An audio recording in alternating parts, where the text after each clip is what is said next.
Wherever you go, whatever you do, throw a little at it. Omax, Vest and Briefs. பத்திரிகையாளர் விஸ்வா இணைந்திருக்கிறார். விஸ்வா, நாளுடைய கருத்துக்களையும் கேட்டிருப்பீங்க. என்னதான் சார் இந்த இவ்வளவு விமர்சனங்களும் இவ்வளவு குற்றச்சாட்டுகளுக்கும் காரணம்?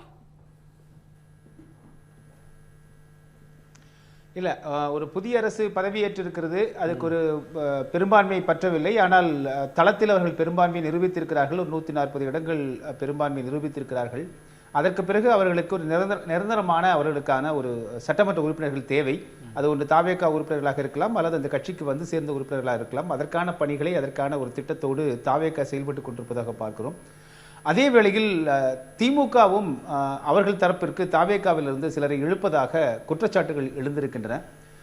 இப்படிப்பட்ட சூழ்நிலையில் வந்து பார்த்தீங்கன்னா, இது திமுக தாவேகா இடையேயான ஒரு பிரச்சனையாக மீண்டும் ஒரு வெடித்திருப்பதாகத்தான் நாம் பார்க்க முடிகிறது. இதுதான் ஒரு பொதுப்படையாக இருக்கிறது. அதிமுகவிலிருந்து அங்கு செல்லக்கூடியவர்கள் அவர்கள் விருப்பத்தின் பேரில் செல்கிறார்களோ அல்லது வேறு ஏதோ காரணத்துக்காக செல்கிறார்களோ, அது அந்த கட்சியினுடைய அந்த சட்டமன்ற உறுப்பினர்களுடைய விருப்பமாக நாம் பார்க்கிறோம். ஆனால் இது ஒரு ஆரோக்கியமான ஒரு போக்காக நாம் கருதவில்லை. காரணம் என்ன அப்படின்னா, ஒரு மேண்டேட் மக்கள் கொடுத்துட்டாங்க, வாக்கு கொடுத்துட்டாங்க. அது சரியோ தவறோ, நமக்கு விருப்பமோ விருப்பம் இல்லையோ, அதை மக்கள் கொடுத்துட்டாங்க. அப்போ அவர்கள் ஒரு பெரும்பான்மையான ஆட்சியை, அதிகாரத்தை வைத்துக் கொள்ள வேண்டும் என்று தாவேகா நினைக்கிறது அப்படிங்கிறது பார்வையிலையும், அது அந்த ஒரு 6 மாத காலம் நாங்கள் எந்த விதமான பிரச்சனையும் தாவேகாவுக்கு பண்ண மாட்டோம்னு சொன்னக்கூடிய திமுக தற்பொழுதே ஏன் பிரச்சனையை கிளப்புகிறது என்கிற கேள்வி எழுது. திமுகவினுடைய முன்னாள் அமைச்சர்கள் ஆகியோர் மீதெல்லாம் எழுப்பப்படக்கூடிய குற்றச்சாட்டுகள், அதே போல பதிவு செய்யப்படக்கூடிய வழக்குகளும் ஒருவேளை இதற்கு காரணமாக இருக்கலாமோ அப்படின்னு பார்க்கப்படுது. எனவே இது வந்து ஒரு மக்கள் கொடுத்த மேண்டேட் அடிப்படையில் இவர்கள் செயல்படவில்லை. மாறாக இப்பொழுதே வந்து தொடர்ந்து ஒரு குழப்பங்களை விளைவித்துக் கொண்டே இருக்கிறார்கள். அந்த கட்சிக்கு ஆதரவு கொடுத்த தொல் திருமாவளவன் கூட நாளொரு மேனியும் பொழுதொரு வண்ணமுமாக புதிய புதிய கருத்துக்களை வெளியிட்டு வராரு. ஆக மக்களை வந்து என்ன நினைத்துக் கொண்டிருக்கிறார்கள் இவர்கள் எல்லாம் என்கிற ஒரு கேள்வியைத்தான் ஒரு பத்திரிகையாளனாக நாம் கேட்க வேண்டி இருக்கிறது. இங்கே ஏகப்பட்ட பிரச்சனைகள் இருக்கிறது. இன்னும் மின்வெட்டு வந்து தொடர்ந்து பெரிய பிரச்சனையாக இருக்கிறது. காவிரி பிரச்சனையில் வந்து போட்ட தீர்மானம் என்பது மிக ஒரு ஆபத்தான தீர்மானம். அது பற்றியெல்லாம் எந்த விதமான ஒரு அரசியலும் செய்யாமல் இங்கே ஆட்சியை தக்க வைத்துக் கொள்ள தாவேகா முனைகிறது. அந்த ஆட்சியை கவிழ்ப்பதற்கான முயற்சியில் திமுக நடைபோடுகிறது என்று தாவேகா குற்றம் சாட்டுகிறது. அதிமுகவிலிருந்து பெரும்பான்மையாளர்கள் அங்கே தாவேகாவிற்கு சென்று கொண்டிருக்கிறார்கள் என்கிற இந்த குழப்பங்கள் தான் நீடித்துக் கொண்டிருப்பது. இது ஒரு ஆரோக்கியமான ஒரு அரசியலாக நான் பார்க்கல மகேஷ். ஆரோக்கியமான அரசியலா நீங்க பார்க்கல அப்படின்னு சொல்றீங்க. ஆனா தாவேகா தரப்புல என்ன சொல்றாங்க அப்படின்னா, ஒரு மாற்றா ஒரு கட்சி வந்திருக்கு. இந்த 2 கட்சிகளுக்கு மாற்றா ஒரு அரசியல, ஒரு பெரிய அரசியல் புரட்சியே தமிழ்நாட்டில் நடந்திருக்கு அப்படின்னு சொல்றாங்க. ஆனா இதை பொறுத்து கொள்ள முடியாத இந்த 2 கட்சிகளும் சேர்ந்து செயல்படுறாங்க. இப்ப அதெல்லாம் வெளிப்படுது அப்படிங்கிறாங்க. ஒரு மாற்று வரக்கூடாதா? இங்க இல்லை, மாற்று வந்து இப்பொழுது இல்லை. நீங்கள் வந்து விஜயகாந்த் வந்த போதே மாற்றத்தை நோக்கித்தான் தமிழ்நாட்டு மக்கள் வாக்காளர்கள் முன்னேறினார்கள். அப்பொழுது செல்வி ஜெயலலிதா அவர்களும் கலைஞர் கருணாநிதி இருந்த காலத்திலேயே மாற்றத்திற்காகத்தான் விஜயகாந்த் அவர்களையே வந்து வாக்காளர்கள் வாக்கெடுத்தார்கள். அவர்கள் அப்பொழுது எச்சரிக்கை விடுத்தார்கள், நீங்கள் 2 பேரும் வந்து ஒருத்தருக்கு ஒருத்தர் இதே போல சண்டை போட்டுட்டு இருக்கிறீங்க, எனவே நாங்கள் மாற்றாக விஜயகாந்த் ஒருவரை கொண்டு வருகிறோம் என்று சொன்னார்கள். கெடுவாய்ப்பாக விஜயகாந்த் உடல்நலக் குறைவாலும் அது அரசியல் காரணங்களாலும் அவர் அதை முன்னெடுத்து செல்லவில்லை. அந்த ஒரு காலத்திலிருந்தே தொடர்ந்து இங்கே ஒரு மாற்றம் வேண்டும் என்பது தமிழ்நாட்டு வாக்காளர்களுடைய ஒரு உறுதியான முடிவாகவே இருக்கிறது. அதன் அடிப்படையில் தான் தற்பொழுது இந்த மேண்டேட், இந்த வாக்குகள் கிடைக்கப்பெற்று இருந்தாலும் பெரும்பான்மை இடங்கள் கிடைக்காதது ஒரு தாவேகாவிற்கு அது ஒரு பின்னடைவாகத்தான் நாம் கருத வேண்டியிருக்கிறது. ஆனால் மக்களை பொறுத்தவரையிலும் மக்கள் மாற்றத்தை விரும்பினார்கள்.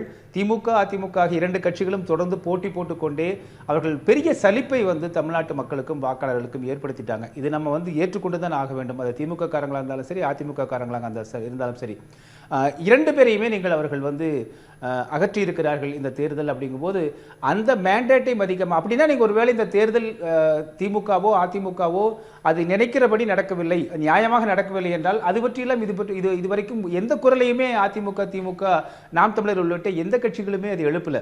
அப்போ அவர்கள் தேர்தல் நியாயமாக நடந்து கொண்டிருக்கிறது என்று அவர் ஏற்றுக்கொண்டதாக நாம் அப்படிதான் எடுத்துக்கணும். அப்படி இருக்கும் பொழுது எதற்காக இது போன்ற ஒரு மலிவான அரசியலை இவர்கள் எல்லாம் செய்து கொண்டிருக்கிறார்கள் என்கிற கேள்வி நம்ம வந்து வைக்க வேண்டியது. ஒரு ஆரோக்கியமான அரசியல் இல்லைன்னு சொன்னா கட்சிகள், நீங்க இப்போ 3 தரப்புமே சொல்றேன் நான், ஒரு கட்சியில தாவேகாவும் சரி, அதிமுக திமுக 3 தரப்புமே நம்ம எடுத்துக்கலாம். இப்ப நம்ம அதிமுகவிலிருந்து அதனுடைய மிக முக்கியமான தலைவர்கள் எல்லாம் அங்க போறது இருக்கு இல்லையா, அதுவே ஒரு ஆரோக்கியமற்றது தான். அதே போல தாவேகாவிலிருந்து சட்டமன்ற உறுப்பினர்களை விலை பேசுகிறார்கள் என்கிற அந்த குற்றச்சாட்டும் அது ஆரோக்கியமற்றது. இதே போன்று இந்த கட்சிகளில் இருந்தெல்லாம் சட்டமன்ற உறுப்பினர்களை வந்து தங்கள் கட்சிக்கு இழுக்கக்கூடிய அந்த தாவேகாவினுடைய செயலும் அது ஆரோக்கியமற்றதாகத்தான் நம்ம பார்க்க வேண்டியதாக இருக்கு. மகேஷ், சரி பேசலாம். இந்த ஆட்சி தமிழகத்தில் அரசியல் பேரிடர் ஏற்பட்டிருக்கு. தாவேகா ஆட்சிக்கு வந்ததுக்கு பிறகு தமிழ்நாட்டில் ஒரு அரசியல் பேரிடர் ஏற்பட்டிருக்கு, அது போன்ற ஒரு நிலைமை ஏற்பட்டிருக்கு அப்படின்னு எதிர்க்கட்சி தலைவர் உதயநிதி சொல்றார். குதிரை பேரங்கிறத ஒன்று ஆரம்பித்து வச்சதே 2006 திமுக தான் அப்படின்னு அமைச்சர் செங்கோட்டையன் சொல்றார். தமிழ்நாட்டு அரசியல் களம் என்பது ஒரு மாறுபட்ட களம் அமைந்திருக்கிறது அப்படிலாம் நீங்கள் முதல் சுற்றுல சொன்னீங்க.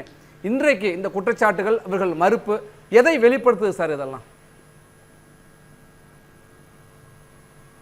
மொத்தத்தில் மக்களுக்கு தான் இது பேரிடர், அதில் எந்த மாற்று கருத்தும் கிடையாது. அது திமுகவாக இருந்தாலும் அதிமுகவாக இருந்தாலும் அல்லது வந்து தற்போது தாவேகாவாக இருந்தாலும் தற்பொழுது மக்களுக்கு தான் உண்மையிலேயே ஒரு பேரிடராக இருக்கிறது. இவர்கள் யார் வந்து நீயா நானா என்கிற இந்த சண்டையை வந்து அதிகப்படுத்திட்டு இருக்காங்களே தவிர மக்களுக்காக குரல் கொடுக்கக்கூடிய சிந்திக்கக்கூடிய எத்தனை தலைவர்கள் இங்கே இருக்காங்க அப்படின்னு பார்க்கணும். இந்த ஆட்சி அதிகாரம் வந்ததற்கு பிறகு தாவேகா வந்ததற்கு பிறகு தமிழ்நாட்டினுடைய பிரச்சனைகளை பற்றி எத்தனை அரசியல் தலைவர்கள் பேசுகிறாங்கன்னு பாருங்கள். அது வைகோ ஐயாக இருக்கட்டும், திருமாவளவன் ஐயா இருக்கட்டும், எல்லாருமே அவர்கள் இன்று ஒன்று பேசுகிறாங்க, நாளை ஒன்று பேசுகிறாங்க. அப்படியே பத்திரிகை ஊடகங்களும் அதை பதிவு செய்கிறோம், மக்களும் அதை வேடிக்கை பார்த்துட்டு இருக்காங்க. என்ன வேணாலும் பேசலாம், என்ன வேணாலும் செய்யலாங்கிற அளவுக்கு தான் இன்றைக்கி அரசியல் நிலைமை இருக்குது. அதனால் இந்த குற்றச்சாட்டுகள்லாம் வந்து பார்த்திங்கன்னா ஒரு வேடிக்கையாக தான் இருக்குது.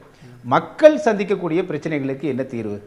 மக்கள் இதுவரையில் வந்து மின்வெட்டு பிரச்சனை இருக்குது. இன்னும் வந்து பார்த்திங்கன்னா இவர்கள் சொன்ன திட்டங்களை எல்லாம் இன்னும் நிறைவேற்றவில்லை, இன்னும் அவங்க தொடங்கவே இல்லை. இன்னும் நாங்கள் வந்து இன்னொரு 6 மாத காலம் வேணும்னு சொல்கிறாங்க, ஒரு குறிப்பிட்ட காலம் வேணும்னு தாவேகா சொல்லுது. எதிர்க்கட்சிகளும் அந்த பிரச்சனையை விட்டுட்டு இவர்கள் ஆட்சி அதிகாரத்தை அவர்கள் இப்போ என்னென்னா ஒரே ஒரு போட்டி நல்லா தெரியுதுங்க. எல்லா கட்சிகளில் இருக்கக்கூடிய அந்த கட்சி தலைவர்கள் அல்ல, அந்த கட்சியில் இருக்கக்கூடிய வைகோ போன்றவர்களும் தலைவரே வந்து களத்தில் இறங்கி அவர் வந்து பெரிய ஒரு போட்டி போட்டுட்ருக்காரு. மொத்தத்தில் தாவேகாவினுடைய இந்த ஆட்சி அதிகாரத்தில் தாங்கள் எப்படி பலனடைந்து கொள்ளலாம் என்பது தான் இப்போ வந்து இந்த கட்சி தலைவர்களுடைய ஒரு சிந்தனையாக இருக்குன்னு பார்க்குறோம். எனவே இதில் மக்கள் நலன் சார்ந்து யாருமே சிந்திக்கல அப்படிங்கிறதா நம்ம ஒரு உறுதியாக இங்கே பதிவு செய்ய வேண்டிய ஒன்றாக இருக்கிறது. சரி, இந்த அரசியலினுடைய இந்த கூத்துக்கள்லாம் வந்து பார்த்தீங்கன்னா இது மக்களுக்கு தான் பெரிய ஒரு பேரிடராக இருக்குது. தமிழ்நாடு அரசியல் அப்படின்னா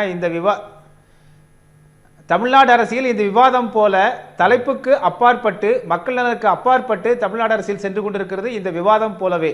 எனவே இந்த வாதத்தில் உள்ளவர்களே இப்போ நம்ம வந்து இப்படி பேசும்போது தமிழ்நாட்டினுடைய அரசியல் தலைவர்கள் வந்து பலனை அடைவதற்காக செய்யக்கூடிய தன்னலமான அரசியல் மட்டும்தான் தற்பொழுது தமிழ்நாட்டில் நடைபெற்றுக் கொண்டிருக்கிறது அப்படிங்கிறது வருத்தமானது.